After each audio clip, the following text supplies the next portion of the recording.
gonna trouble the water.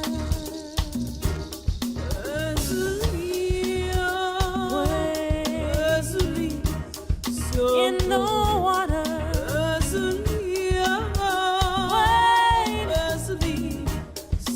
in the water, children, in the water,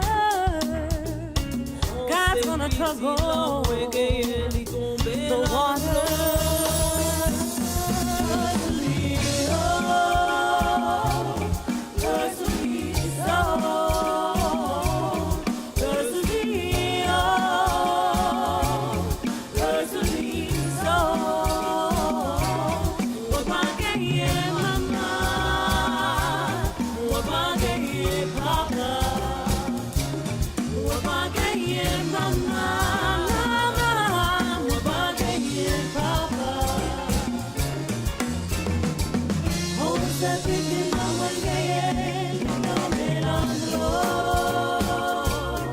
Sometimes I feel like a motherless child. No mother, no father, and the only child I had just drowned. It's a paradigm. Welcome to Peace Worker Radio, coming to you from WCCR, Voice and Vision of Cambridge, in Cambridge, Massachusetts. Thanks for joining our program again on this December 28th, 2015. We're very pleased to announce that we will be having snow here in Cambridge, Massachusetts. We will be having snow, and that's very important to us. And there's a reason why snow is important to us. We live in Massachusetts, and living in Massachusetts means that there is always snow in winter. The problem, however, is that the snow has been scarce this winter. Those of us who can remember longer than 30 minutes ago remember that last year at this time the snow was over the roofs of most of the parked automobiles. The cars here in Cambridge, which had not moved by about the 16th of December, were then in place permanently because the ice had been packed between the automobiles such that it would be very difficult and could only take place with a lot of strenuous shoveling to get to the cars. That's the way it should be. It's my personal opinion that we don't need automobiles here in Cambridge, Massachusetts at all. Here in Cambridge and Boston, for those of you who are not strong on geography, Cambridge and Boston, Massachusetts are twin cities. We don't like to think of ourselves as twin cities, and you won't hear the term twin cities in reference to Cambridge. It's called the hub. And then Bostonians believe that they are the hub and that Cambridge is perhaps not part of the hub. The reality is, however, that enough social and intellectual generated productivity is available here in Cambridge so that by any real estimate it would be included in the idea of the hub. In any case, those who are in the hub recognize that last winter was one hell of a winter.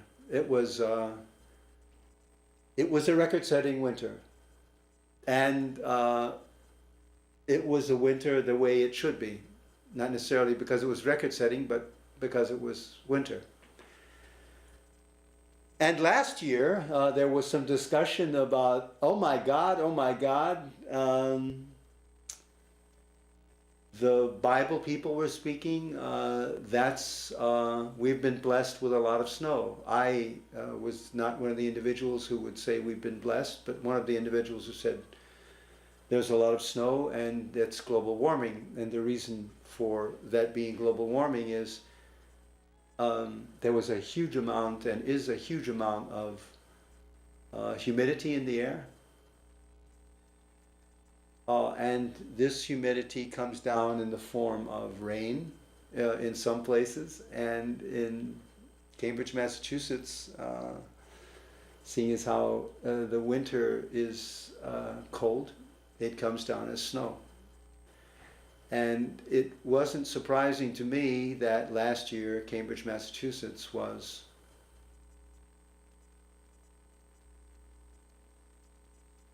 very cold and very snowy.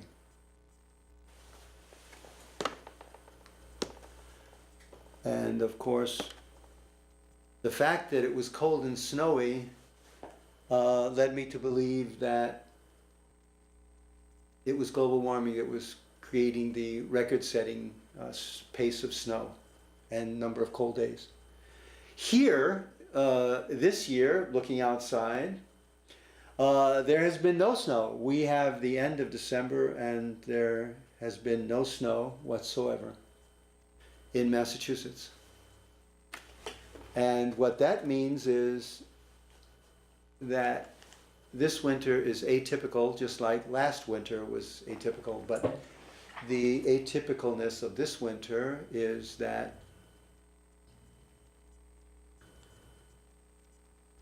it's too warm. It's atypically warm. No snow, no cold days, but record-setting temperatures, not in the coldness, but in the warmth. Within 1 year, record-setting temperatures in both directions, too cold and snowy, and too warm and unseasonably mild temperatures. We'll speak about the economic consequences of that in just a moment, but in any case, it's record-setting temperatures. Those of you who are viewing this program will recognize that the topics on Peace Worker Radio are topics always about politics.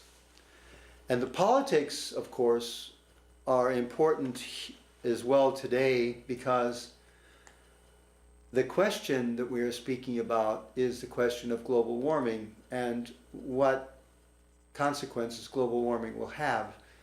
Global warming will eat us alive. That's a conservative estimate. Being eaten alive is we think of devastating falling into a pile of African army ants, or in South America, the piranhas, falling into a school of piranhas, or in the ocean, sharks. The difference between being eaten alive in those cases where death is quick will be that the death in global warming will go on for generations. But it's going on for generations will mean, and this is my conservative estimate, will lead to the complete decimation of the human race, to a battle for survival between the haves and the have-nots, kind of an apocalyptic endgame. And the Republican Party of the United States is ready for this endgame. They say, as the famous George Walker Bush, George W. Bush, the I'm going to use some profanities now, so if your children are watching this, perhaps you should call them back from the TV. There will be some profane language here because it's important to call a spade, and that's what we're going to do here. George W. Bush said in reference to the terrorists in the smoldering ruins of the World Trade Center, "Bring it on." George W. Bush, the President of the United States, the son of his father's, who was also President of the United States, and the brother of the present candidate of the Republican Party and possible President of the United States, this George W. Bush said, "Bring it on, bring it on." This ass H, I should have been acceptable, said, "Bring it on." But he didn't really mean that those who had initiated the 9/11 disaster would actually bring on more of the same, because he couldn't wish that as president. He's an honest and straightforward Republican, as his father was, as his brother is. So he could not possibly wish ill will upon the citizens of the United States. But he did say, "Bring it on," at the smoldering ruins of the World Trade Center. Now, could he have said that with the hope that the terrorists who had ostensibly, I don't completely agree with the idea that bin Laden was able to outsmart the entire defense system of the United States, for which we pay literally trillions of dollars. I don't believe that.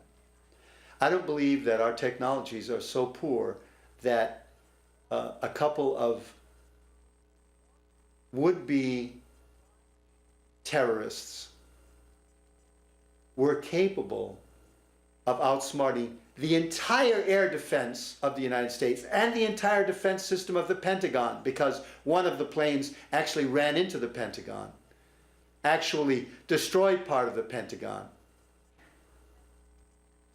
I don't believe that at all. But I do believe, and I believe it's part of history to say that George W. Bush said, "Bring it on, the terrorists should bring it on." He is an idiot. George W. Bush is an idiot, but a very, very clever politician, much like Donald Trump, who is an idiot as well, and also a very clever politician. Yes, I've said it, and I stand by it. Donald Trump is an idiot. He's a bigoted idiot. And he doesn't have any idea of what he's saying, because he says, "Bring it on." Donald Trump says every time he gets out in front of the camera, "I'm rich, I'm so rich, I've got a lot of money, and I'm rich, and I don't need anybody's money." Donald Trump is an idiot. But he's an idiot and is not speaking the truth to the American public, because he says, "I'm going to build a wall." Donald Trump says, "I'm going to build a wall, and I'm going to get the Mexican government to pay for it." Now, where the hell is that possible anywhere, that someone makes a decision to build a wall and get somebody else to pay for it? Now, how would that happen? How is that possible? It's not possible. So it's not true. And that's not the only thing he says it's not true. That's not true. So the problem with Donald Trump is the same problem that we had with George W. Bush, and the problem we will be having with his brother if he's elected president. They don't speak the truth. They don't want to speak the truth. They don't want to speak the truth because the truth is uncomfortable, and they don't want to have uncomfortable things talked about during a presidential candidacy or a presidential election. They want to tell the public that everything's all right and that they're doing their best and that they're working for America and that because they're working for America, everything is going to turn out well. The reality is, of course, that nothing is going to turn out well because the decision-making problems in the United States are vested in the hands of individuals who are not interested in solving the problems, but are interested in maintaining the status quo. So that's the problem. The problem is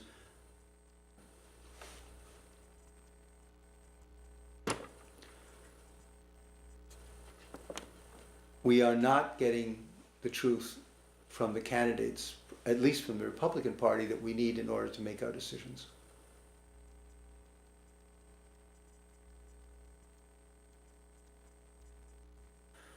But that's not the topic of our show today. The topic of our show today is what we have in the front side of the desk. So for those of you that have the opportunity to look at this quilt, this is a quilt made by Marcie Johnson. Marcie Johnson is the mother of an autistic child, Vincent. They live in Pennsylvania, in a semi-rural part of Pennsylvania. Marcie also has a daughter, a very good student, studying computer sciences at Penn State. So Marcie is the mother of two very different children. One of the children worked with Marcie to create this quilt. Vincent and Marcie worked together to create this quilt. And we'll be speaking about that as part of our program today. The quilt is, of course, a winter scene. At the bottom of the quilt you can see 4 reindeer. And for those of you who can enlarge the screen and maybe watching this on computer, would be able to enlarge the screen to get a very clear look at this beautiful piece of artwork in the form of a quilt. Marcie Johnson and Vincent Johnson created this beautiful piece of artwork, and that's what our program today is going to be about. So thanks so much for joining us here at Peaceworker Radio, and you can see the top of the quilt from the desk, and you can see the beautiful colors of shades of pink and light green. And on both extensions, then the green border of the trees. It's a winter scene, a Christmas scene. The quilt, as you can imagine, is about 3.5 feet by about 4.5 feet. Beautifully done and executed by Marcie Johnson of Pennsylvania, rural Pennsylvania, and Vincent Johnson.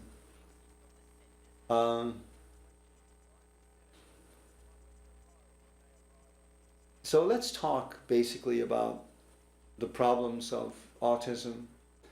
The great President of the United States, who we mentioned earlier, the great President of the United States, George W. Bush, was also the President of the United States who said, bring it on.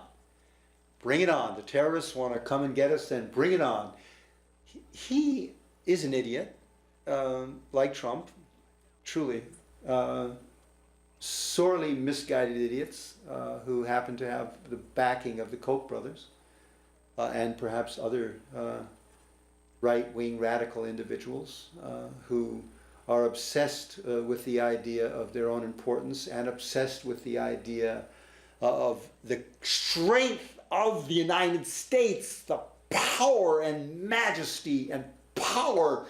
We're going to carpet bomb them, we're going to kill them all, we're going to go in and get them. They don't really mean that, because obviously the military of the United States is not even capable at all of preventing the attacks on the World Trade Center. They didn't prevent it.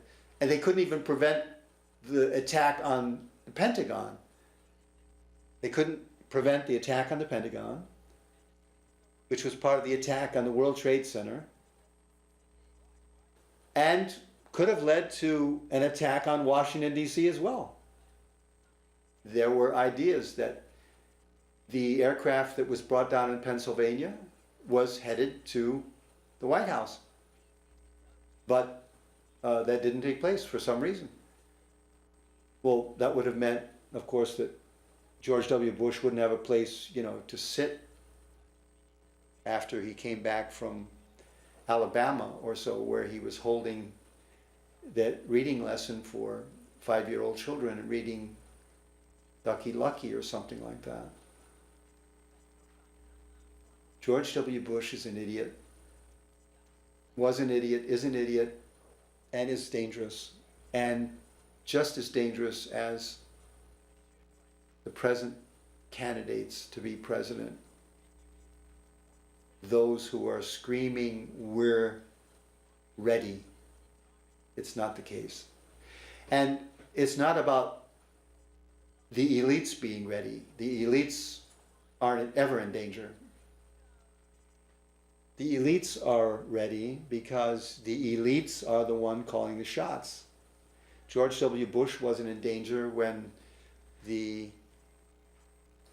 aircrafts were in the air, because the reconnaissance told George W. Bush and his advisors at every second where the planes were. They wanted to know, where are these planes? Where are these 4 aircraft going on 9/11, 2001? 7 months after he took office. Where were these 4 aircraft, hijacked aircraft, going?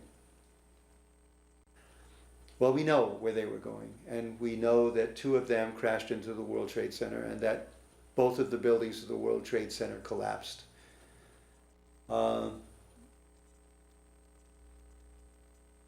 There's a lot of controversy about that, of course. There has been an immense amount of controversy about the fact that the collapse of the World Trade Center wasn't possible, according to all of the information that experts have on the structure of high-rise, skyscrapers, steel-framed skyscrapers. It would not be possible, and hasn't been possible, for skyscrapers to collapse due to fire ever. It's never happened, and it never will happen. But the idea was, according to the commission that George W. Bush then gave the authority to research, according to the commission then, the World Trade Center buildings collapsed because of fire. Couldn't possibly be the case. But of course, when you look at the films of that, and we've done that here on this program, we've examined the films of 9/11, films from ABC, NBC, and from In Plain Sight, a documentary about the collapse of the World Trade Centers. Explosions were the reason for the collapse of the World Trade Center towers, both of them. And that program is one we'll show again. You can see it on my program, Peace Worker Radio, just by looking up at the World Trade Center. You can. It's a 2-hour program. You're more than welcome to get a look at it. It's the explanation of how the World Trade Center towers. But Bush, George W. Bush said, "Bring it on," and he meant bring it on. He said, attack us, you know, you want to attack us, George W. Bush again. I'm not speaking for myself. I have no interest in being attacked. I'm not an idiot. George W. Bush is. Because he says this knowing that he is not in danger. The President of the United States is usually protected by a large entourage of heavily armed people. Well, Kennedy wasn't, because Kennedy was set up to get assassinated.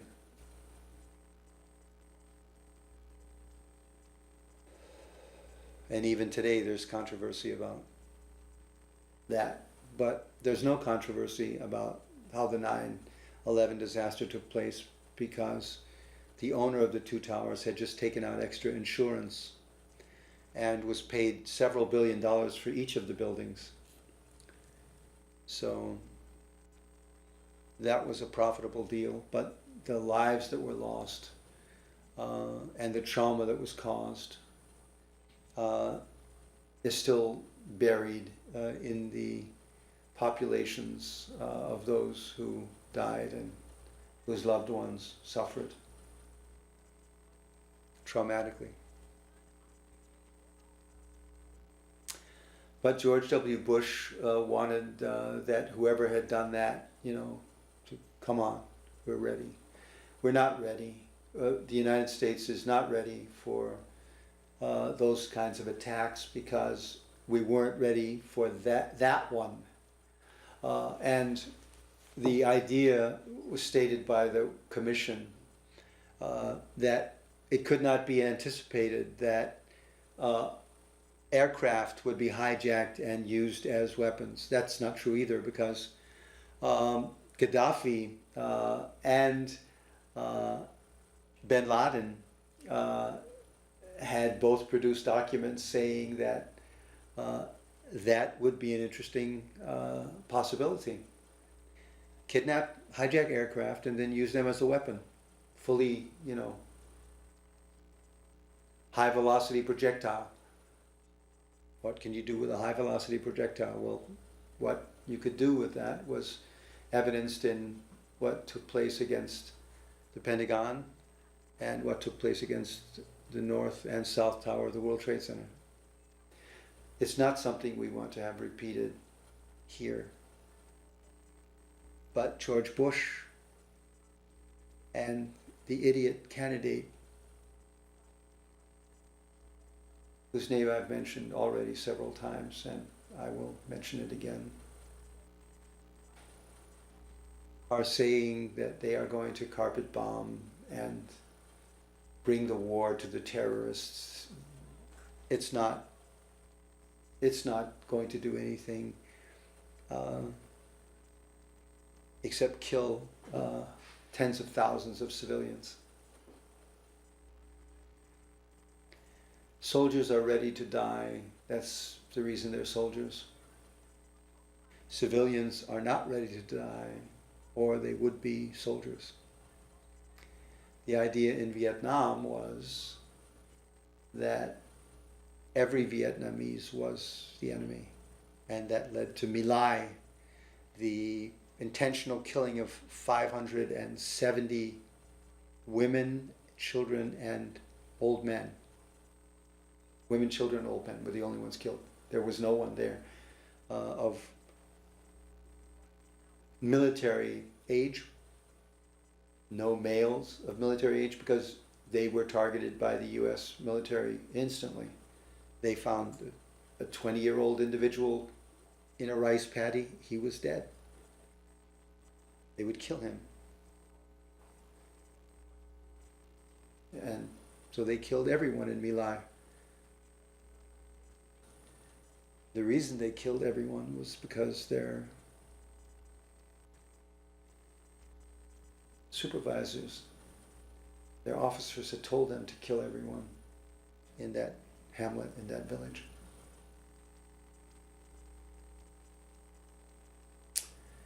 This is Peace Worker Radio coming to you from WCCR, Voice and Vision of Cambridge.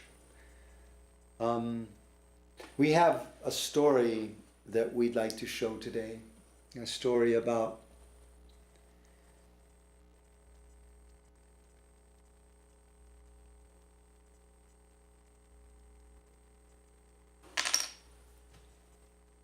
how important community is. Community. Community is important because community is the basis for our survival. Only through community can we create the necessary conditions for our survival. And the beginning of the program today, I spoke about, excuse me, let me get some of this equipment off of me. I didn't really have time when the show started today to actually put all of the things together. But now it's more or less possible to do that. So, thank you. So the problem of the question of community is important because it's the basis for learning and survival. And when George W. Bush or his generals or the complete and utter idiot Donald Trump, the Donald, it's true that even the name, the Donald, is such that no one takes him seriously. They call him, and have called him for quite some time, the Donald. It's not the Donald Duck, it's the Donald. And otherwise they would call him DD, or they don't take him seriously. He's not to be taken seriously. He's a blowhard. And the problem of being that way is just that you're not taken seriously. But obviously, large portions of America take him seriously. He's got a lot of popularity. That does not mean he should be taken seriously or can be taken seriously. It just means that people believe that what he says is valuable. What he says is complete nonsense because, and we've mentioned this in one case, but we could mention this in 50 other cases. I'm really rich. I've got a lot of money. I don't need anybody's money. I'm terrifically wealthy. What difference does that make? He didn't make his money himself anyway. His parents made the money. He grew up as a multimillionaire. His parents made the money speculating on housing, on poor and indigent housing in New York City, in the boroughs of New York City in the 50s. And 60s and 70s, there was a lot of money to be made. They acquired a lot of property and were able to leverage one property against the other property to get mortgages. Interest rates were so that they could make their money. They parlayed one after another and were successful. The American dream, they were very successful, and Donald Trump grew up as a young person, as a multimillionaire already. So it's not Donald Trump's money, it's his inheritance that he's using. And it's difficult, even as stupid as Donald Trump is, to lose all of the money. But he's made some very, very poor decisions in business, and had several bankruptcies, and had several buildings that weren't completed. And because I'm from South Florida, I can tell you at least 3 of those buildings are in South Florida. So what do we need to continue with? Let's concentrate on community, something that Donald Trump does not want. Donald Trump wants an elitist society and not a community. He's an elite. He wants elites. He doesn't want community. He wants isolation. He wants to seal off the border. he doesn't want anything to do with Mexicans. Has said that those who come across the border are rapists. He said that those who come across the border are criminals.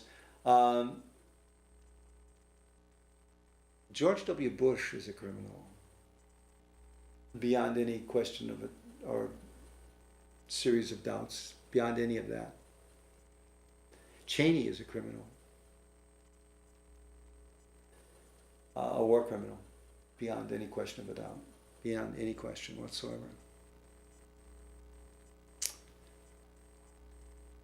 But others that were associated with the administration, criminals.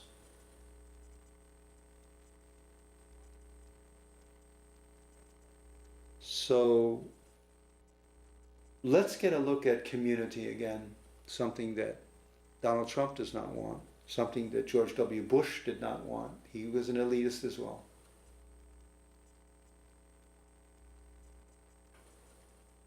So what do we mean by community, and why is community important? Community is important for a reason that with community we are capable of producing what we need to survive. Educational facilities, housing, farming, culture, music, places to work in, places to live, a system to defend ourselves, and a method to produce enough to eat. And that is the subject of our film. We'll show it to you now. And I hope that it will be possible to have this on the entire screen. I don't know whether or not this is going to be possible. Apparently it will be possible. Let me see if I can. Apparently it will be possible. So without further ado, let's see if we can get this program. So welcome to Peace Worker Radio. We have the opportunity now to show a short film. And I hope that the acoustic works well. Let's see if we can get this to work. It's a film about community. It's a parable. And it takes place in a foreign country. But it could take place anywhere. It takes place in reference to Buddhism, and in reference to an individual who is poor and homeless, but a teacher. And we'll see that he is a teacher or becomes a teacher in this short film.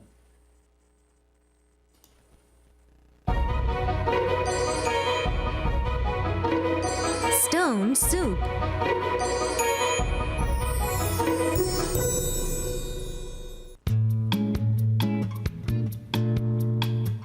A monk is on his way home. He is very hungry. He asks people in the town for food. Do you have some food? He asks. I'm sorry. They all say. We have no food here.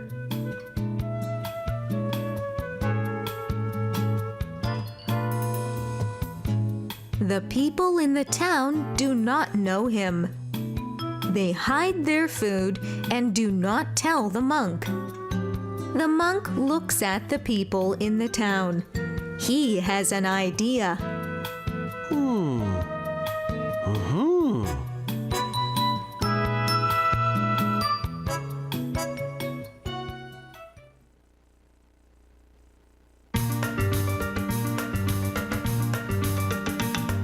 The monk says to the people, You are hungry, so I will make stone soup for you. Stone soup? What's that? The people ask. The monk says, Bring me some stones and a pot. Let's make a fire.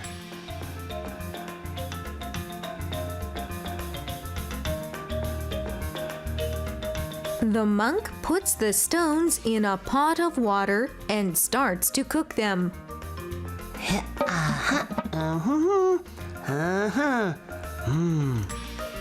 Everyone watches. This is good soup, but stone soup is better with salt and pepper. Says the monk. I don't have any. A young boy gets some salt and pepper for the soup.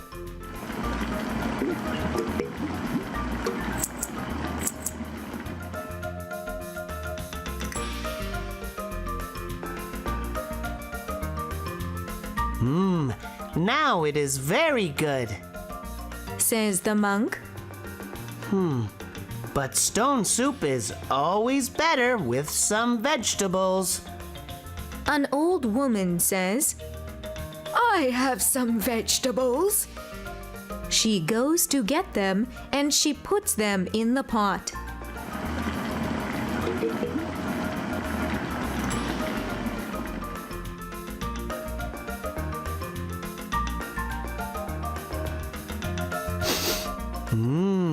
This smells good. Says the monk. But the best stone soup needs some meat and more vegetables. A young man says, I have some meat.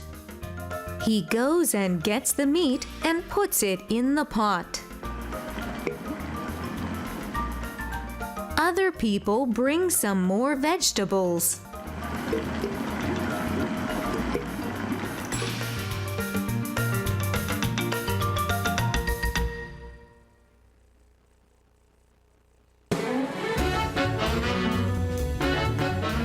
Soon, the people can eat the soup. They love stone soup. Stone soup is the best. Says an old man. Now we know about stone soup. We will never be hungry. Says the old man. Thank you.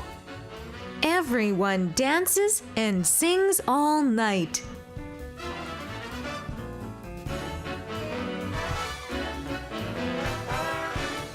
The next day, the monk walks out of the town. The people in the town come to say goodbye. The monk laughs. It is very easy to make stone soup. He thinks.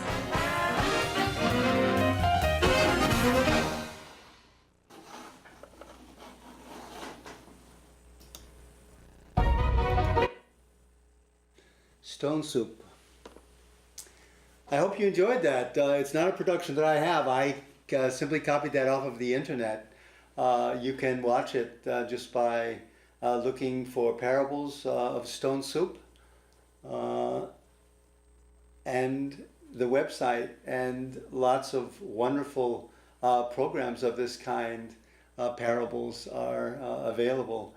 I'm very thankful to be allowed to use this to illustrate the point that we're trying to make. The point that we're trying to make is the question of community. The parable is interesting in a lot of ways, but it illustrates also how community can come together to solve problems. Donald Trump is not interested in creating community, he's interested in creating elites. The Republican Party is not interested in creating community. The Republican Party is interested in isolation and of maintaining elites. Why do I say that? Well, it's easy by looking at their program. The entire program of the Republican Party leads to the idea that there is no global warming. The Republican Party is the party of the position there is no global warming. That's ridiculous. Everyone here in Massachusetts knows that's ridiculous. In Massachusetts, there are no Republicans. The reason why there are no Republicans anymore, there may have been 4 years ago, but there are no more Republicans in Massachusetts. The reason for that is every individual who, well, there are no Republicans who have lived in Massachusetts for more than a year. Because the weather last year in December and the weather this year in December has convinced everyone, Republicans, Democrats, independents, global warming is real and will eat us alive. We've mentioned that before, about being eaten alive and falling into a river of African army ants or piranhas in the Amazon, or sharks in the ocean, Indian Ocean or Pacific Ocean or Gulf of Mexico. That's a horrible death, but a quick death, usually. Global warming will be a death that goes on for the entire world over generations. It's already begun. The deaths in the United States due to global warming was just increased by a number of 15 or so yesterday with the tornadoes that took place in the southwest of America, southeast, central south, Mississippi, Texas, Oklahoma, Kansas, Arkansas. And many more deaths will take place this year due to the torrential rains, mudslides, droughts, fires, floods, tornadoes, perhaps hurricanes of unimaginable force. I grew up in South Florida, so I know what hurricanes are like. I know that hurricanes have changed. So the idea that global warming will eat us alive, not a quick death, isn't even talked about by the Republican Party, because the Republican Party denies it. They say that global warming, if it exists, they don't think it exists. They don't think it exists at all. But if global warming were a reality, it couldn't possibly have anything to do with mankind. Couldn't possibly have anything to do with human activities. It may have to do with changes, eon structure, tilting of the earth, but they don't come up with a real theory. It's not like the Republican Party comes up with a theory that every other candidate talks about. Here's my theory of global warming. They don't even mention it. It's not even a theme. It's not something, well, the Democrats don't mention it either. At least Hillary Clinton doesn't mention it. And there's a reason for that. She doesn't want to talk about it. But Bernie Sanders talks about it all the time in every campaign, and complains when there's a debate and there are no questions about global warming. The same as Bernie Sanders complains that there are no questions about the financing of the candidates. Two things that Bernie Sanders would do immediately something about if he were elected president. But because Bernie Sanders knows something about community, he understands community, he understands, and speaking about community, one would know, because he's had the opportunity to create community in Burlington, Massachusetts, where he's lived for the past 35 years or so, and where he's been politically involved for 35 years. The record of Bernie Sanders on his position has not changed in 50 years. Bernie Sanders is doing and acting exactly the same way today in his candidacy as he acted 50 years ago at University of Chicago. Interestingly enough, Obama and Sanders probably were in the school at a similar time. I believe Sanders is older than Obama, so Sanders was at the University of Chicago when Barack Obama was growing up. And Sanders was then, we're not speaking about what Barack Obama had for a politic when he was growing up, but we do know that he was an activist in community, a community organizer in Chicago. Bernie Sanders was studying political science and reading an awful lot about minorities and about democratic processes and about community, and was extremely active in community affairs in Chicago. So those of you who have just joined the program now, I just got a message from the studio that several communities nationwide have just tuned into the program. We thank you very much for tuning into Cambridge Community Television. The program that we have today is in reference to quilting and autism, about the quilt that you can see in front of my desk. This lovely quilt here was produced by Marcie Johnson and her son Vincent. Vincent is an autistic child, but as you can see from in our studio from this quilt, this is a quilt about 5 feet long. It's a winter scene. Marcie and Vincent produced this. A lovely example of quilting. Beautiful colors, well stitched, with borders and a central theme. The 4 reindeer at the bottom, and the forest scene in the middle with the mountaintops here, snow-covered mountaintops at the top, and the border extending all the way around are trees of different foliage. And we wanted to say something about teaching autistic children. One of the ways that children learn is to work on something, to be engaged actively in the process of, in the productive process. The idea here of producing a quilt is that Vincent is very keen on helping cut out the shapes to be used in the quilting, the trees,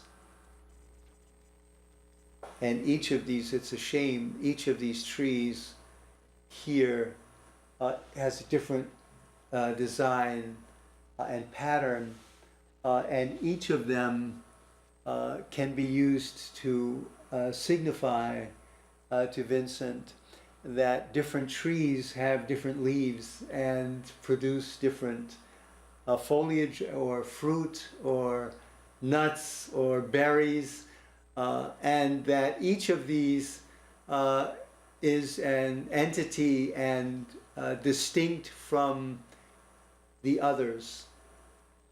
And this lesson is one that Vincent can learn by actively being engaged in the process of cutting them out and learning how they are attached to this quilt. So Vincent's efforts are part of this quilt, and one, of course, that is treasured by anyone who recognizes the amount of effort which goes into creating a work of art as beautiful as this one. And what we were speaking about as far as autistic creativity, an ability that an individual has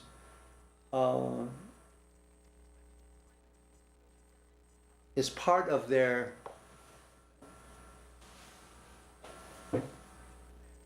what they learn.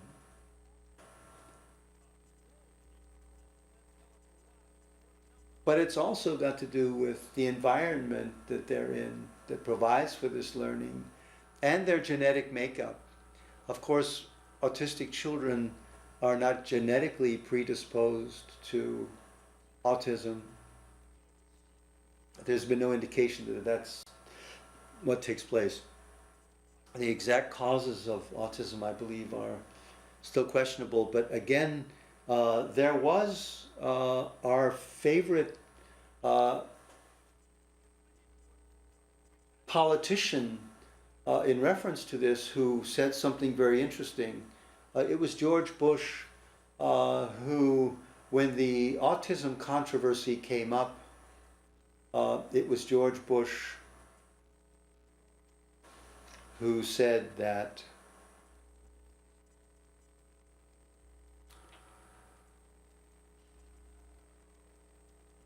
autism cannot be caused or initiated by any vaccination, and created a block preventing the use of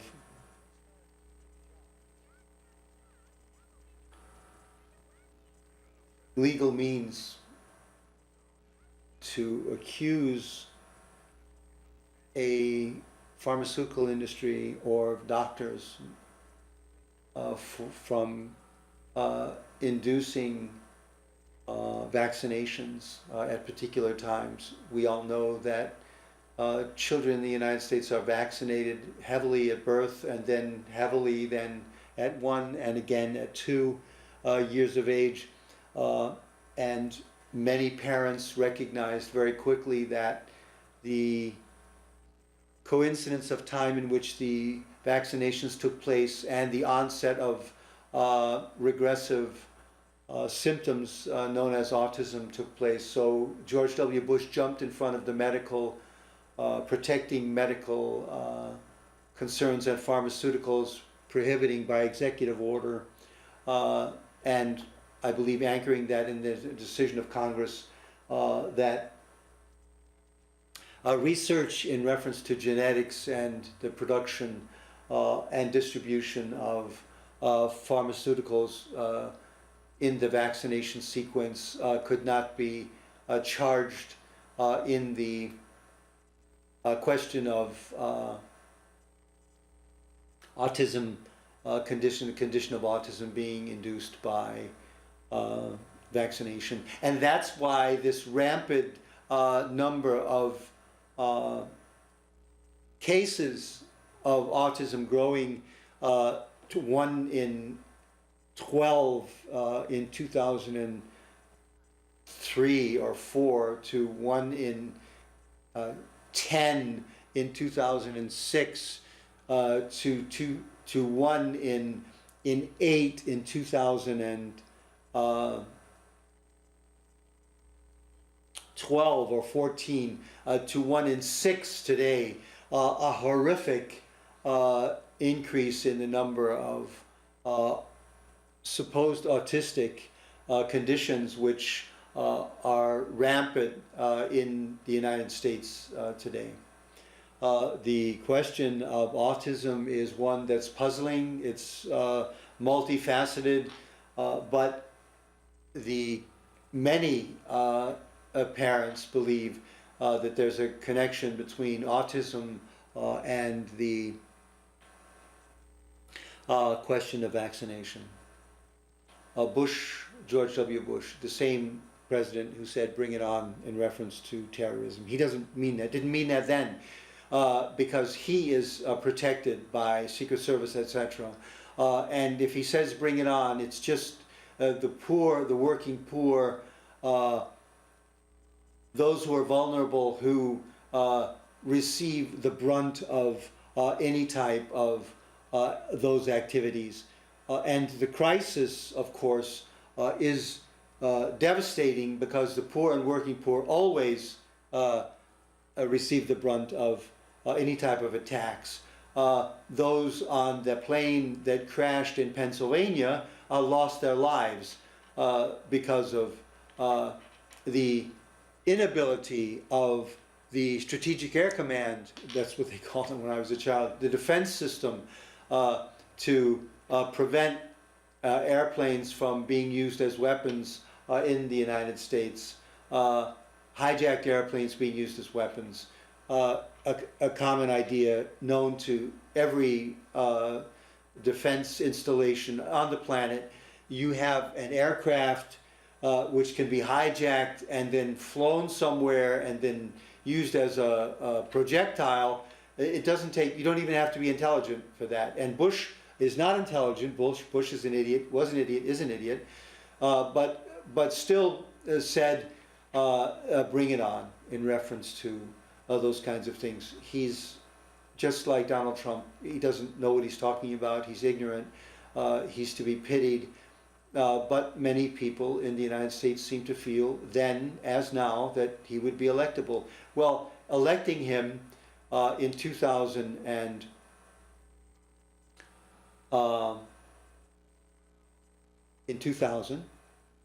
got us the World Trade Center in 2001, the Iraq War in 2003, and the war in Afghanistan in 2002.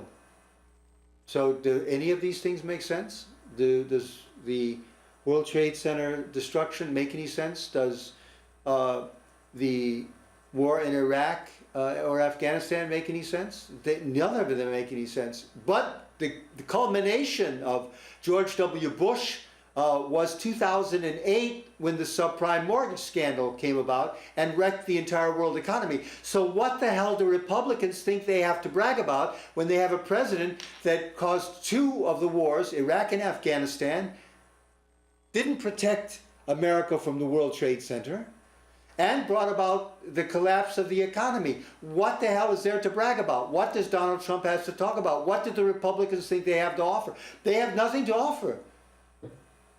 They've had nothing to offer with George W. Bush, and they have nothing to offer today. They're denying climate change, and they're going to make Mexico pay for the wall, and they're going to carpet bomb Iraq and Syria. I mean, who can elect these people? Who could possibly elect them? Are the Republicans thinking about electing one of these candidates? Are the Republicans really serious about this? I know there are no Republicans in Massachusetts anymore, because if you've lived in Massachusetts for more than a year, you know that global warming is real, because there was snow up over the roofs of the cars this time last year, and today is the first day we've had frost, and tomorrow the first day we'll have snow in 2015.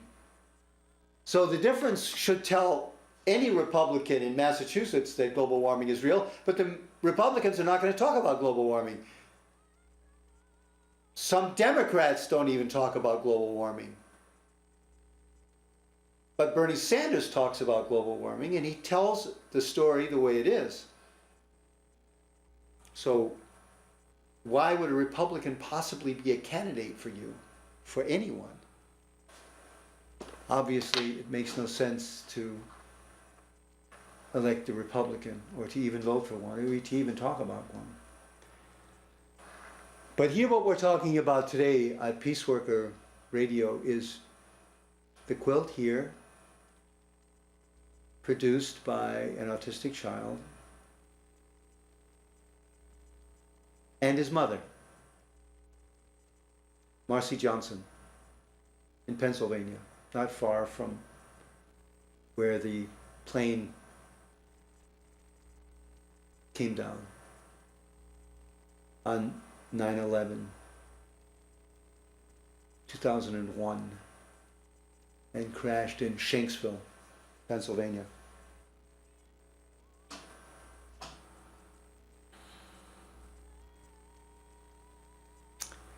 It's a beautiful quilt. And for those of you, and I've heard some of you have just tuned in, so we'll give you the opportunity to see the entire quilt, and I'll come forward to help make it clear what this quilt looks like. It's a scene, it's a Christmas scene. Forests along the borders, and snow and mountains at the top. Beautiful white and glistening pink for the mountaintops. And the forests are the green. And of course, at the foot of the forests are the animals, in this case, reindeer. And the reindeer are at the foot of the mountain in the forest. A beautiful quilt, warm, well made.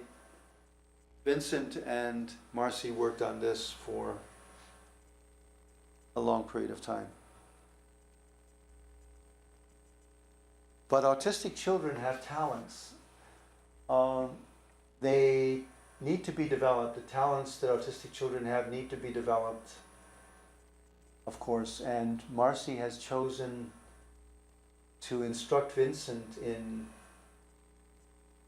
and I'm sure they talk when they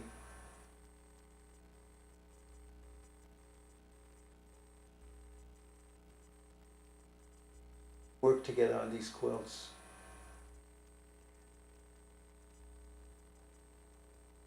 And of course, I didn't mention in this segment of the program that Marcie has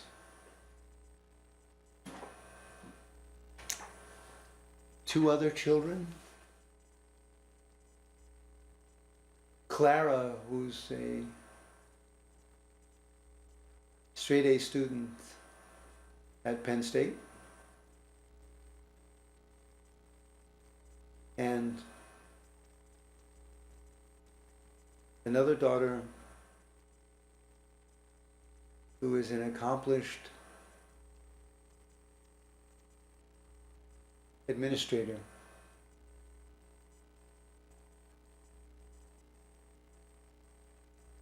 Young people making their way in a complicated world. In a world where community is important, but where the Republican Party does not want any part of community. The Republican Party does not want community because they recognize that only through isolation, only through distortion and isolation is it possible to control the public. Bernie Sanders, on the other hand, wants community, and he's worked for community successfully in his bid to become mayor of Burlington, Vermont, and then to work in Congress as a congressional leader, and then as senator from Vermont, junior senator, and now as Democratic candidate for the presidency of the United States. Bernie Sanders knows a lot about creating community, and the fact that Sanders has been successful in creating community should be clear.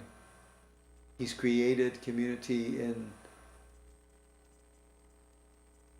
Burlington, Vermont, very successfully, made it one of the most livable cities in America. He says that often in his campaign speeches. And apparently, what I've heard from others, it's what other people feel. Those who live in Burlington. So Sanders knows a lot about community and creating community, and he also knows a great deal about creating community to act in the interests, in their own interests. And that, of course, is something the Republicans don't want to have any part of whatsoever. The Republicans do not want to have community, and they do not want to have community taking action, because that is recipe for unity. And the only unity that the Republican Party wants is a unity which follows distorted realities, such as coming together to elect an idiot like Donald Trump.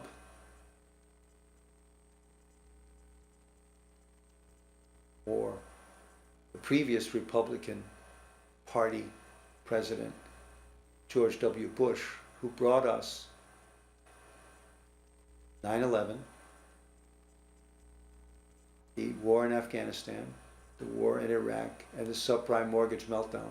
Now, what else do you need to know? What else do you need to know to say that that presidency was a disaster, and that Bush is a disaster, and that his brother would be equally a disaster? But the dynasty, the effort to create a dynasty, as is Clinton, who had a husband who was president, and now Clinton wants to be president. So you have that dynasty, or you had the Kennedy dynasty, or you had the Bush dynasty. What dynasty do you want? We don't want any dynasty. This is not a plutocracy. This is not about creating a family that every 12 years the wife or the son or the daughter becomes president of the United States to increase the wealth and the fame and the fortune of the family. That's not what we need. That's not America. That's not the United States of America. That's a system that you would have in Europe. Now, why would America possibly want to follow the European lead when they don't follow the European lead in anything? The Republicans say it's a scandal, an absolute scandal, to have socialism such as the European socialism. Sanders says that's what we need. Sanders is not running on a ticket because his wife was president or his father was president. Sanders is running because he knows we need to create community. And we have a short clip that we would like to show in reference to this, because we feel community is important. And it's a short clip, and we are very thankful to be able to show this clip, and you can see this yourself. You can see this clip yourself by going onto the web and looking for Stone Soup. You'll see that there are a number of shows, short illustrated shows about community, about creating community, about the importance of community on this website. And I am just using this as an opportunity to show the audiences, this audience today, about the importance of community. But if you were interested in looking at further shows about community, that would be the website to tune into. So I appreciate the attention that can be generated regarding this parable about stone soup. It's very cleverly done. And I'm hoping that you will enjoy it as viewers. So without further ado, let's get a look at it. The parable of stone soup. Stone soup.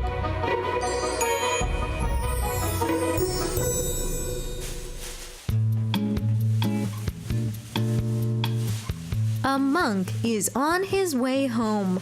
He is very hungry. He asks people in the town for food. Do you have some food? He asks. I'm sorry. They all say, We have no food here.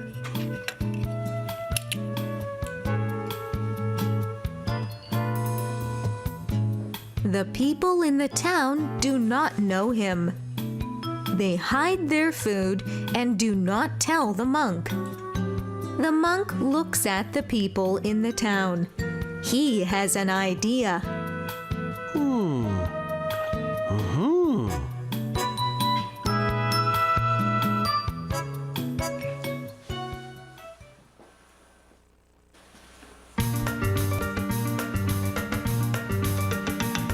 The monk says to the people, You are hungry, so I will make stone soup for you. Stone soup? What's that? The people ask. The monk says, Bring me some stones and a pot. Let's make a fire.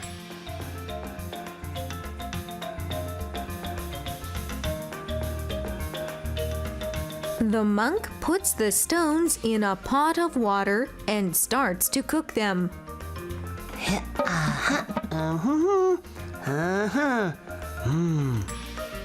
Everyone watches.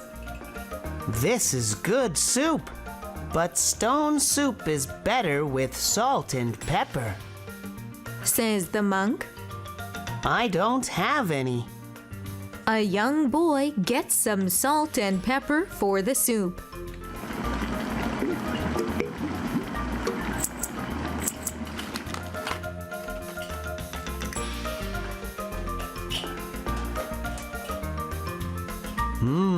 Now it is very good.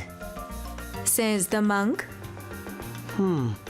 But stone soup is always better with some vegetables. An old woman says, I have some vegetables. She goes to get them and she puts them in the pot.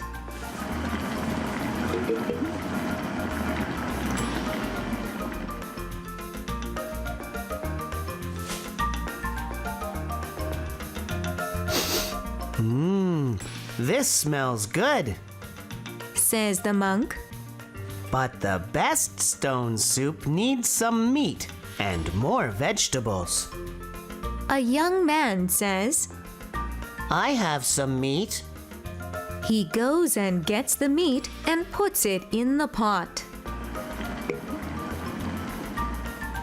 Other people bring some more vegetables.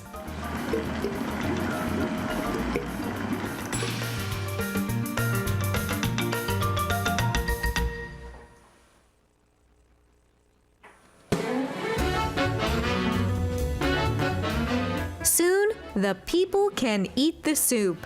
They love stone soup. Stone soup is the best. Says an old man. Now we know about stone soup. We will never be hungry. Says the old man. Thank you. Everyone dances and sings all night.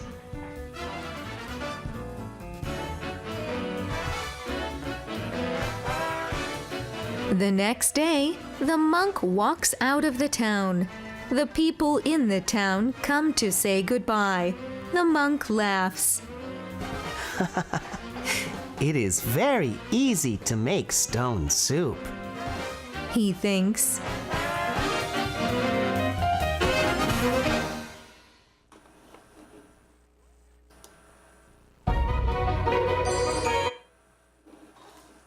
So thank you very much for allowing me to show this short film, which I've taken directly off of the internet, and I'm very pleased to have had the opportunity. This is not my produced program.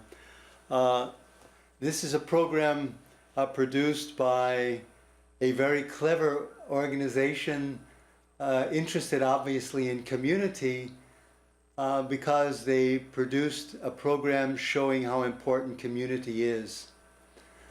This is Peace Worker Radio coming to you from WCCR Voice and Vision of Cambridge, Massachusetts. Those of you who have joined our program regularly know that we are at the juncture of Massachusetts Avenue here in Cambridge, and the juncture of Main Street. Just off Main Street on Mass Avenue, our studios are located, and as you can see, we have a large window directly on the sidewalk here at Mass Avenue. It's possible to view us from the sidewalk. It's like an open cafe.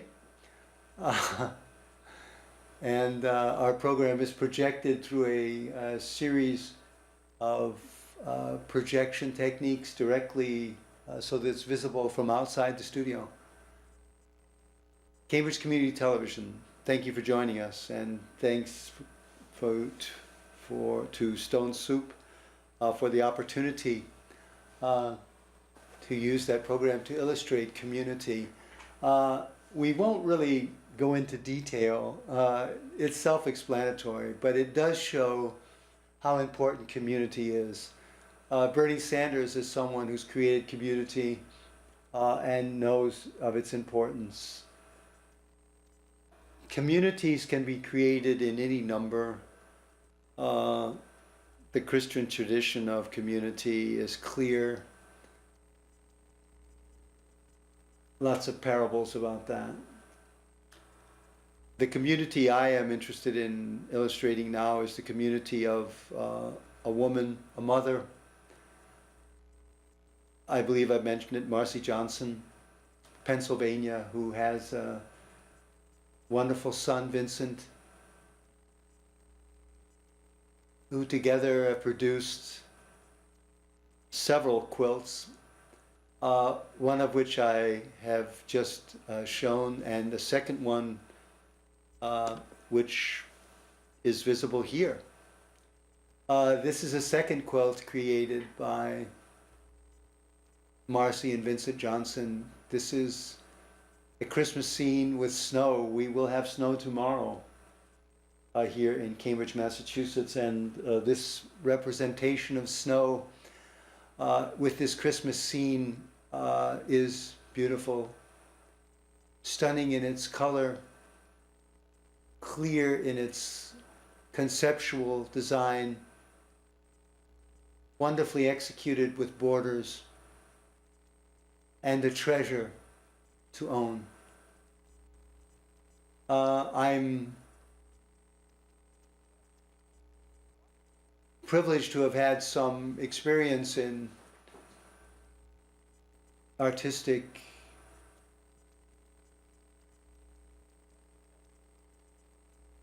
criteria, and can assure you that, well, my opinion is of little import here. It's clear to anyone interested in quilting that this is lovely, wonderfully executed. Having an autistic child, for those millions of American families who have autistic children, do not need any type of explanation about how difficult it is to raise an autistic child. And each family would have lots of heartwarming, perhaps some tragic, but many trials and tribulations in the raising of an autistic child. But certainly autistic children do have abilities, and these abilities can be fostered. An example here of Marcie and Vincent Johnson creating beautiful works of art in the form of quilts, warm, American techniques. This is an American design. This is an American handwork. An American handicraft originated by Americans in colonial period. It was a way in the cold winter and evenings for the women to occupy their time with using scraps of cloth garnered from shirts or trousers or bed sheets or pillowcases, undergarments, and later perhaps bought at village stores, perhaps in rolls. This quilt was produced within the last year. Large quilt, 8 feet long by about 6 feet wide.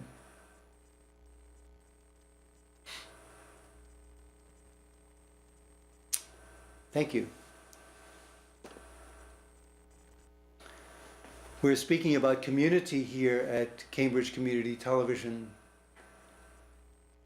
at the intersection of Massachusetts Avenue in Cambridge and Main Street. Directly across from our studio is another sign of community, one of rapid growth. The City Council here in Cambridge, Massachusetts has made a decision to allow a 20-story building directly across from the studio. Now, all of the buildings that I see within my peripheral vision here are no taller than 8 stories. I'm looking down Main Street. In Boston, I can see a building, the Eye and Ear Institute, at the end of my path of vision along Main Street, directly to the Massachusetts Eye and Ear Institute. I can see that's about a 35-story building, but there's nothing like that here. Directly across the street from the studio, the City Council of Cambridge has authorized a 20-story building that's going to completely demolish the 6-story height restriction here in Cambridge along Massachusetts Avenue. There are further down outside of beyond the City Hall and beyond the Senior Center and beyond the YMCA, 4 or 5 blocks down, apartment buildings that are 20 stories high or so, but they're not directly in the center of Central Square. The City Council has decided to end that and to drive the rents sky high.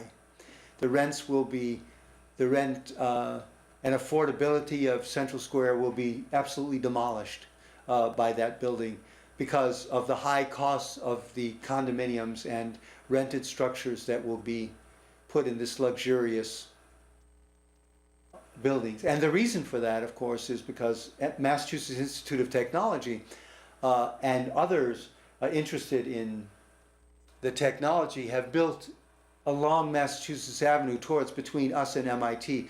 For those of you who are not clear basically about the structure, the demographic structure of Cambridge, Massachusetts, Cambridge is a city with two major universities, of course, one of them MIT, Massachusetts Institute of Technology, with an endowment of at least $12 billion, and Harvard University with an endowment of 32 or more billion dollars, with a B, billion. $1 billion is a million millions. So it's 1,000 millions. A billion is 1,000 millions, right? Billion is 1,000 millions. So 38 billion is 38,000 times 1 million. 38,000 times 1 million. So these enormous endowments, this enormous economic power generated by these two universities is, of course, driving the speculation on anything that these two universities own. Hundreds of apartment complexes, hundreds and thousands, tens of thousands of square feet of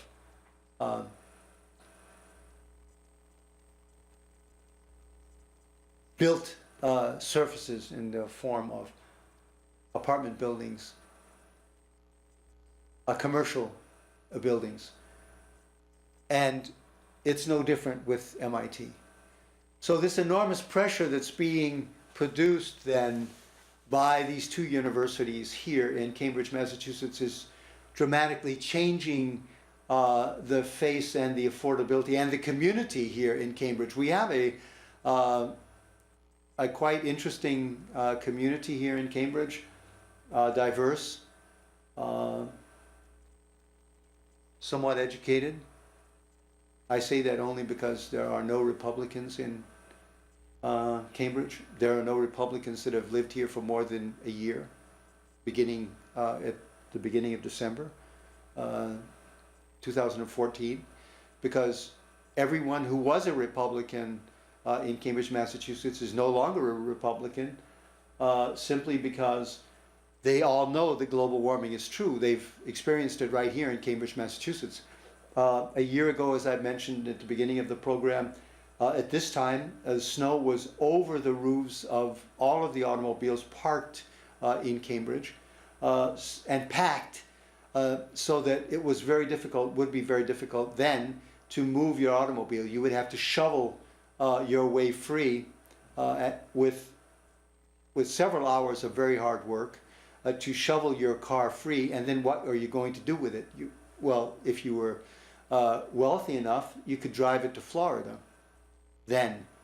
But many of them were already packed in at this date in 2014, December 28, 2014, and remained packed in until March. So you didn't need a car then last year, and you don't need a car now, but there are still lots of vehicles. You can see the vehicles through this window that is visible when the pedestrians are walking here. You can see the shadows of the cars going by right at the top right-hand corner. So there are still lots of vehicles or buses here in Cambridge, Massachusetts, although none are needed. But of course, one of the things that is important to us, those who take global warming seriously, is to prevent the disaster which is going to eat us alive, global warming, and to get the individuals to stop using combustible fuels, stop using automobiles, start using mass transportation. So from that standpoint, I'm all in favor of snow starting tonight and ending the use of whatever automobiles can be trapped in snow until March. In Cambridge, Massachusetts, deaths do not occur because of snowfall.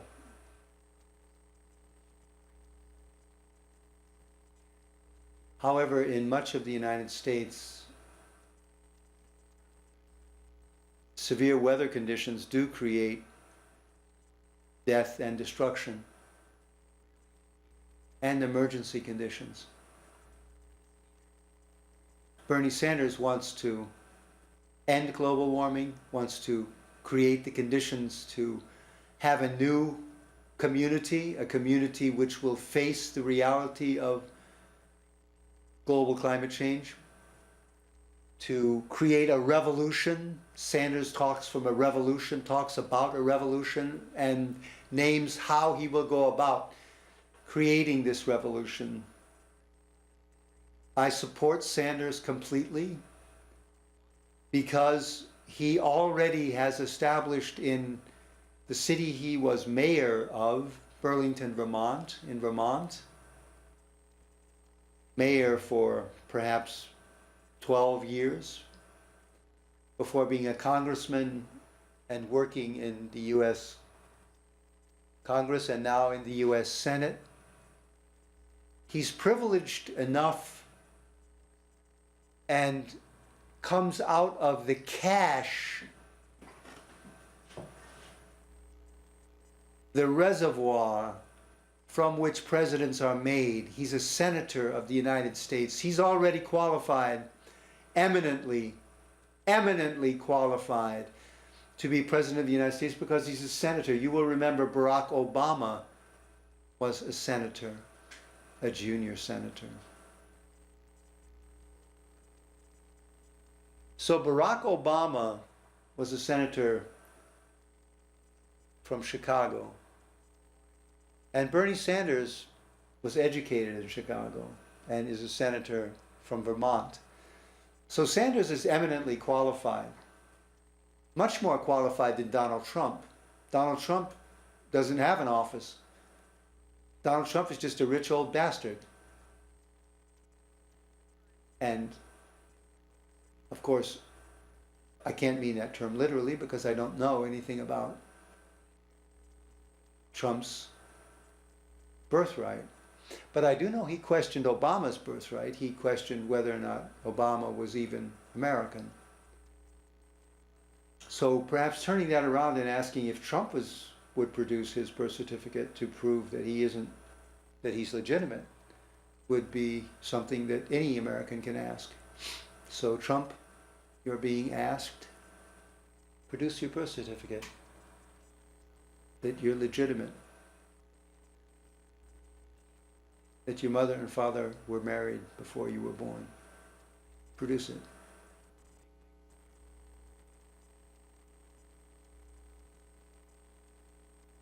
We're speaking about community here because Sanders is a person who stands on community. He believes in community.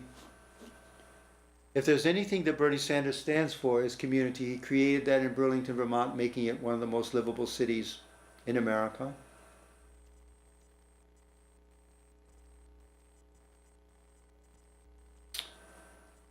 And wants to create that in America as a senator. He wants to become president of the United States. He's eminently qualified to become president of the United States because he comes from the reservoir from which presidents are chosen. Donald Trump does not come from that reservoir. Donald Trump is not a senator. I don't believe any of the Republican candidates are actually senators. A couple of governors, perhaps.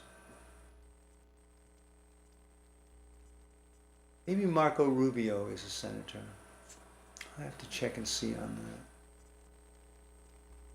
But I know Donald Trump is not a senator, and Donald Trump does not come from the reservoir. Anyone who feels they want to elect Donald Trump president of the United States has to really have serious questions about their ability to reason, because Trump does not believe in global warming. His main idea is to build a wall between Mexico and the United States, like the one that the Israeli government built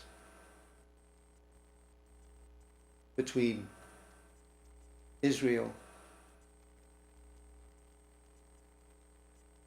and the West Bank. That's the kind of wall Trump wants to build, and then he wants to get the Mexicans to pay for it. There's no way. Even the Israeli government, as outrageous as the Israeli government is, as outrageous as they can be, knew that they had to pay for the wall that they built to separate themselves from the Palestinians. They had to pay for that themselves. Trump is even more outrageous than that. He wants to build a wall and get the Mexicans to pay for it.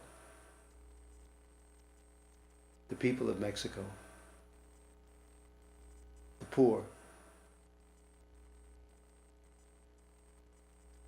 the indigent,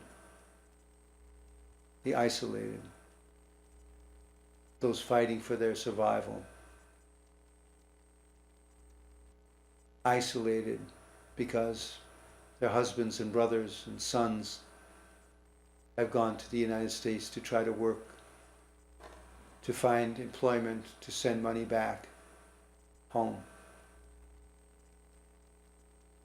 so that the women and children can eke out a living under the conditions, the deplorable conditions that the drug cartels and the warlords have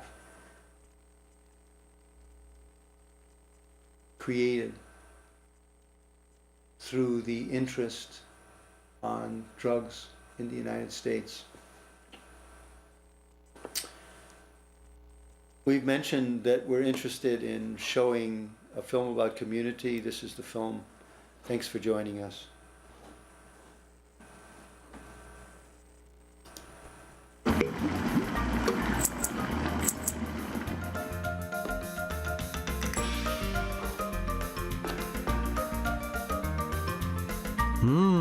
Now it is very good. Says the monk. But stone soup is always better with some vegetables. An old woman says, I have some vegetables. She goes to get them and she puts them in the pot.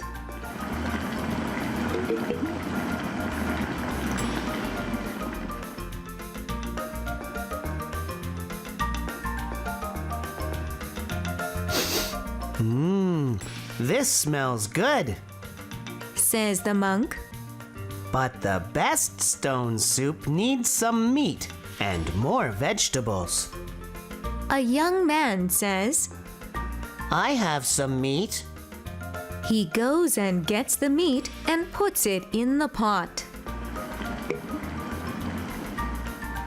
Other people bring some more vegetables.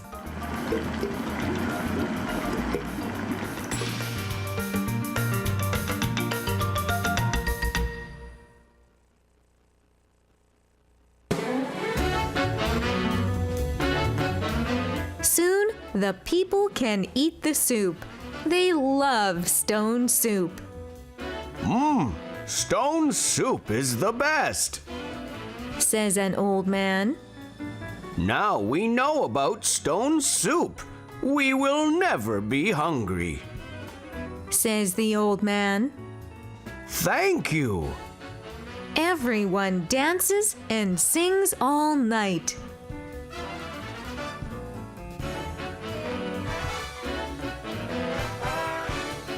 The next day, the monk walks out of the town.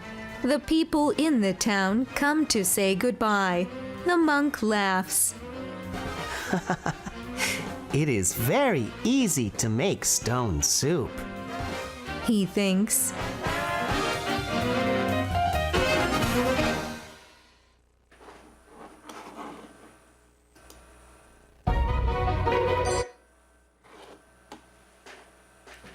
So that was the parable about stone soup, and the message is clear. In order for us to create community, in order for us to create what we need to survive, we have to work as a community. Only through community can the resources be established, can the ingenuity, the creativity, the industry that is necessary for us to meet the conditions of our survival. It's clear that the Republican Party has no interest in creating community because the Republican Party is the party of the elites. This is not an idea simply that I have. It's in their program. They are financed by elites. They have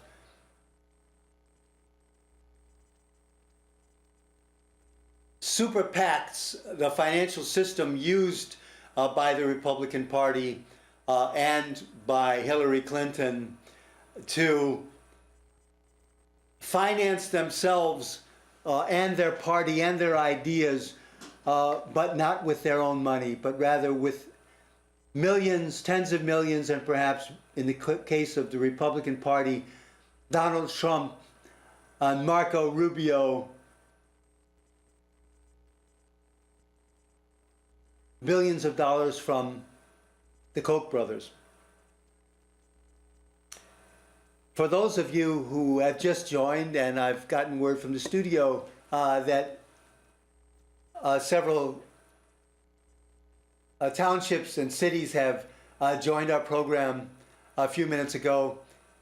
The quilt in front of the desk here was produced by Marcie Johnson, Marcie and Vincent Johnson. Marcie is mother, an artist, and mother of Vincent Johnson, an autistic young man, and they produce quilts together. It's an opportunity that Marcie Johnson uses to teach Vincent about the world and about providing him with an opportunity to learn by using his talents of cutting out shapes. We see snowflakes here on this beautiful quilt, beautifully executed with Christmas colors, a beautiful wintry design, a large quilt, very well insulated, beautifully designed and executed, very colorful and large. It's more than 6.5 feet approximately wide and about 8.5 feet long. A very large quilt, large enough to fit on king-size beds or on a large wall. The wonders of artistic creativity and the human mind, part of community. We've mentioned that this form of artistic production grew in the United States out of the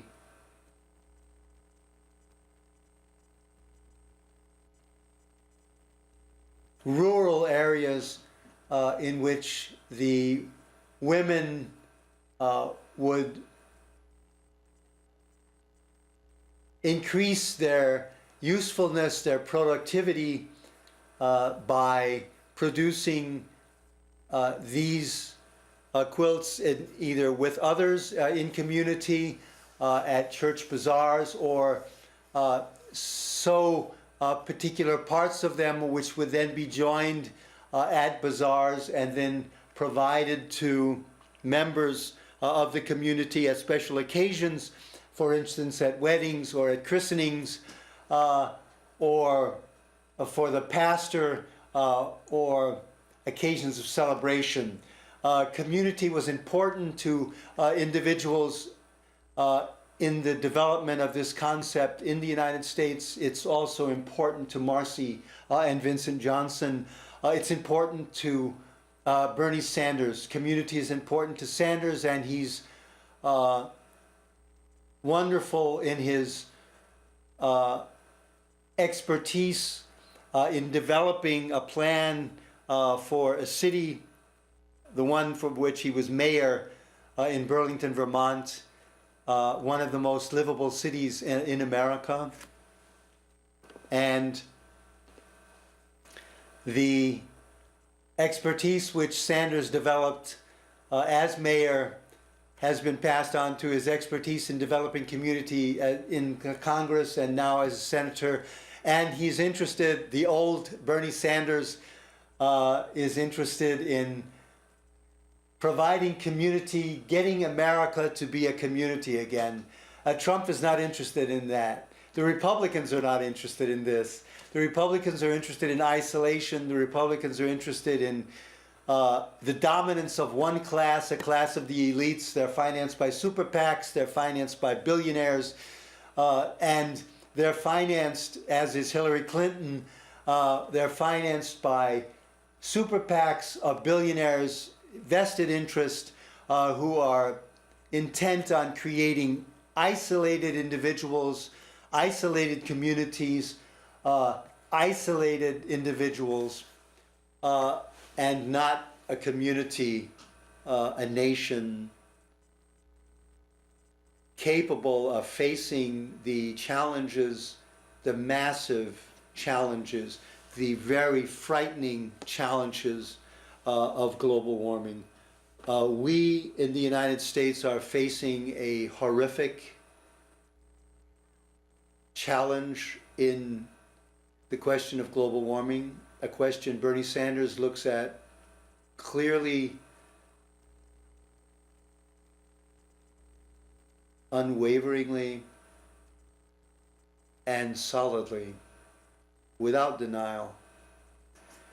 He sets forth the tradition of individuals, politicians who are convinced that only through community and unity is it possible to meet the challenges we face. Like the parable of stone soup, like the parable that I am privileged to have used 3 times on today's program, which you can take off the internet, and a number of other excellent parables produced by the same group.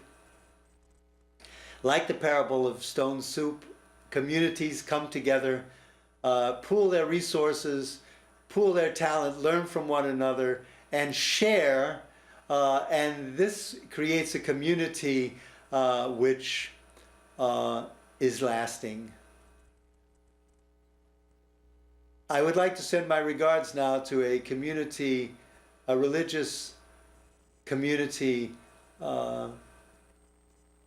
in Florida who is there working every day to create community, as some religious bodies are able to do. We will be speaking about this community in one of the next few programs here.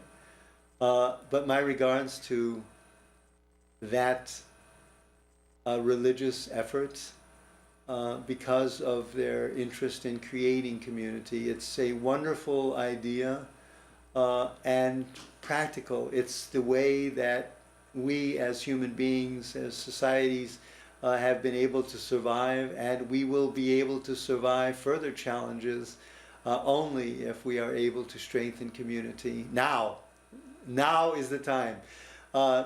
We will remember in the question of Al Gore versus George W. Bush that there was a question of how many votes came out of Florida.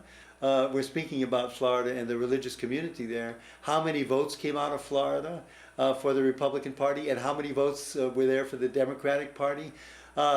Gore didn't even fight. Gore put up no fight to demand that a method be ascertained to establish how many votes. The Supreme Court made the decision that the votes cannot be counted, and George W. Bush, the Supreme Court said that George W. Bush was the winner. The Supreme Court has no business in making a decision like that. But by making the decision that George W. Bush was winner, gave us, through George W. Bush,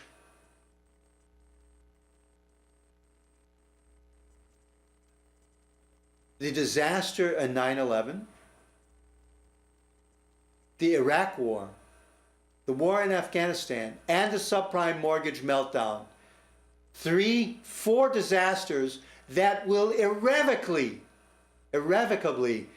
mark George W. Bush as, without a doubt, the worst president in the history of America, without a doubt. Of course, his billions are working on the fact of making him a terrific president who knew nothing about what was coming, and it was completely, caught off guard. But the reality is, any realistic check of these situations show that the Republican Party is completely incompetent of putting a candidate forward that is able to do anything but wreck the United States of America. It's not only my opinion, it's the reality. George W. Bush is the candidate, and Trump is an example of the next wrecking crew that the Republican Party has brought forward to completely wreck the United States of America by, as Trump says, building a wall separating the United States from Canada and Mexico, and making the Mexicans and the Canadians pay for the wall. That would create his entire legacy alone. But he probably also wants to re-establish the